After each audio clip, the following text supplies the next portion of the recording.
இவர் பார்க்காத வேலை இல்லைங்க. நான் அவர்கிட்ட பேசும்போது சினிமா துறையில் வந்து அப்பா ஏவிஎம் கேட் திறந்து விடுறதுலேருந்து நீ பார்த்துருக்க போல இருக்கு வேலை அப்படிங்கிற மாதிரி இருக்கும்.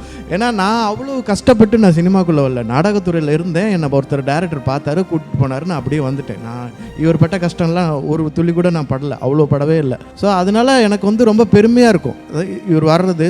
ப்ளஸ் யூனிக்னஸ் வந்து நான் வந்து தோற்ற மாறுபாடு அடைஞ்சு ஒரு மேஜிக் கிரியேட் பண்ணுவேன். இவங்க வந்து தோற்ற மாறுபாடு அடையிறதுல ரொம்ப கஷ்டமாக இருக்கணும். ஏன்னா லீட் ரோல் எடுக்கும்போது தோற்றத்தில் அடுத்த படத்துக்கு இன்னொரு வேற மாதிரின்னு போக முடியாது. ஸோ அதில் ஒரு விஷயத்தை நம்ம பண்ணணும் அப்படின்னு ட்ரை பண்ணுறாங்கல்ல, அதை நான் வந்து பயங்கர யூனிக்காக பார்க்குறேன். ஏன்னா எனக்கு அது கஷ்டம். எனக்கு வேஷம் போட்டால் தான் நடிக்க வருமோ அப்படின்னு எனக்கு ஒரு சில சமயம் தோணும். எவ்வளோ சூப்பராக அண்டர்பிளே பண்ணிக்கிறார் பாருங்க. கமல் சாரை நீங்கள் மீட் பண்ணப்போ உங்களோட ரொம்ப நேரம் வரும். நீங்கள் அதுவும் கமல் சாருக்காக லோகேஷ் கனகராஜோட சட்டையை கிழிச்சிட்டு சண்டை போடுவோண்டான்னு பேசின ஆட்கள் யார் ஓன் பண்ணுறது அவரை அப்படின்னு சொல்லிட்டு. கமல் எல்லாருக்கும் சொந்தமானவர்ல. இப்போ உங்களையும் எல்லாரும் ஓன் பண்ணுறாங்க. இப்போ உங்கள் சக்ஸஸையும் எல்லாரும் அவங்களுடைய சக்ஸஸாக பார்க்குறாங்கன்னா நானும் மணிகண்டன் தான் அப்படின்னு. அப்போ அதில் கொஞ்சமாவது ஷேர் பண்ணால் தானே நியாயம். எல்லாத்தையும் ஷேர் பண்ணணும்னு சொல்ல நிறைய சொல்ல வேண்டியது.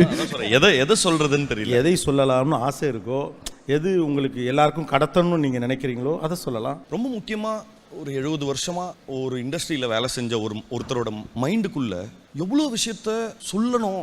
நான் அவன் எதிரில் உட்காந்துருக்கிற ஒரு சின்ன பையன் நேற்று வந்தான், அதை பற்றின எந்த கவலையும் கிடையாது. இந்தா எடுத்துக்கோன்னு சொல்லி தூக்கி போட்டுக்கிட்டே இருக்கிறது இருக்குல்ல. அண்ட் ஆல்சோ எனக்கு முன்னாடி கேமரா இருந்தா, இந்த கேமரா இருந்தா, இல்லை இவங்கெல்லாம் பார்க்குறாங்கன்னா நான் நடிப்பண்றது இல்லை.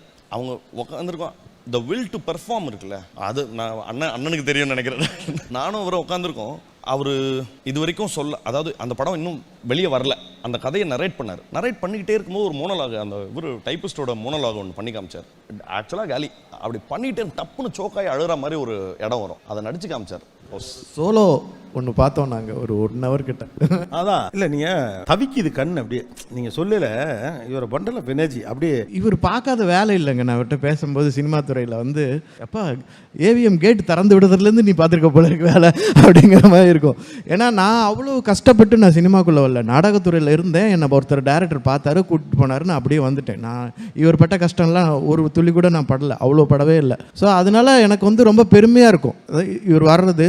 ப்ளஸ் யூனிக்னஸ் வந்து நான் வந்து தோற்ற மாறுபாடு அடைஞ்சு ஒரு மேஜிக் கிரியேட் பண்ணுவேன். இவங்க வந்து தோற்ற மாறுபாடு அடையிறதுல ரொம்ப கஷ்டமாக இருக்கணும். ஏன்னா லீட் ரோல் எடுக்கும்போது தோற்றத்தில் அடுத்த படத்துக்கு இன்னொரு வேற மாதிரின்னு போக முடியாது. ஸோ அதில் ஒரு விஷயத்தை நம்ம பண்ணணும் அப்படின்னு ட்ரை பண்ணுறாங்கல்ல, அதை நான் வந்து பயங்கர யூனிக்காக பார்க்குறேன். ஏன்னா எனக்கு அது கஷ்டம்.